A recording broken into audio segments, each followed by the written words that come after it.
Do you know which bird family dark-eyed juncos belong to? Well, they are actually sparrows, and I find they are the easiest sparrows to identify compared to all the other brown sparrows out there. So male dark-eyed juncos tend to have darker heads and backs, whereas females are paler overall, but both sexes have white undertail feathers. So you know, when they're zooming around and taking off, you can really see the whites. This is when I know that's a dark-eyed junco.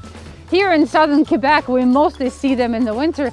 They're actually called snowbirds. This time of year, I'm still seeing one or two here and there, but the majority have already started their spring migration. Dark-eyed juncos are your typical classic ground-feeding, ground-foraging birds, but we have seen many pictures of them eating at our Squirrel Buster seed feeders. And of course, if you have our Seed Buster tray as part of the Podium kit, that tray simulates the ground-feeding environments that juncos don't even mind sharing all the fallen seeds with other birds.